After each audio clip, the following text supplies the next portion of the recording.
નમસ્કાર દર્શક મિત્રો, વૈભવદ્રષ્ટિ સમાચારમાં આપનું હાર્દિક સ્વાગત છે। પાવી જેતપુર અને છોટાઉદેપુર તાલુકાના ગામવાસીઓ દ્વારા કલેક્ટર કચેરીએ આવેદનપત્ર આપવામાં આવ્યું। વન અધિક કાયદા હેઠળ વર્ષો થઈ ગયા હોવા છતાં પણ આદિવાસીઓને તેમના હક્કો ન મળતા આદિવાસીઓને જમીન છીનવાઈ ના જાય તે માટે આદિવાસીઓ દ્વારા કલેક્ટર કચેરીએ જઈને આવેદનપત્ર રજૂ કરવામાં આવ્યું। ધન્યવાદ।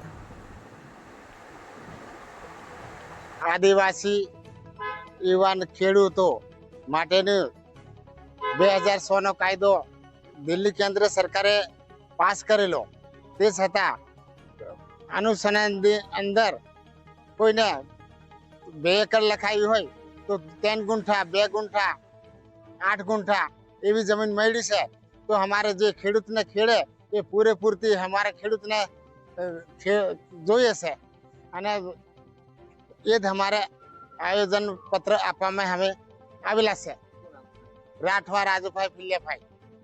જય આદિવાસી। આજ રોજ અમે છોટાઉદેપુર કલેક્ટર ઓફિસમાં આવેદન પત્ર આપવા માટે આવ્યા હતા।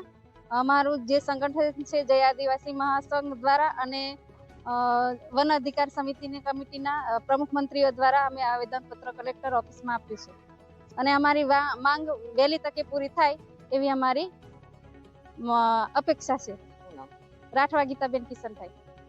આજરોજ અમે છોટાઉદેપુર જિલ્લામાંથી પાવી જેતપુર અને છોટાઉદેપુર તાલુકાના વન અધિકાર કાયદા હેઠળ વર્ષો વીતી ગયા છતાં અમારી કામગીરી થોડી વન અધિકાર કાયદા હેઠળની નામંજૂર દાવાઓ ગીર ફાઉન્ડેશન કરેલી છે। એના માટે અમે વંચિત રહી જાય, અમારા આદિવાસી ભાઈઓને જમીન છીનવાઈ જાય તે ના છીનવાય એ માટે અમારા 9મી ઓગસ્ટ નિમિત્તે હક અધિકાર પૂરેપૂરા મળે અને સારી રીતે સરકારી તંત્રએ સારી રીતે એને યોગ્ય રીતે કાર્યવાહી ચાલુ કરે અને વર્ષો વીતી ગયા 2017 પછીના કોઈ આવેદન પત્ર આપવા છતાં પણ કામગીરી કરેલ નથી, તો આ કામગીરી ઝડપથી કાર્યવાહી કરે એની માંગ માટે અમે 9મી ઓગસ્ટ નિમિત્તે અમારો અધિકાર માટેનો અમે આવેદન પત્ર આપી અમે સરકારશ્રીને રજૂ કરીએ છીએ।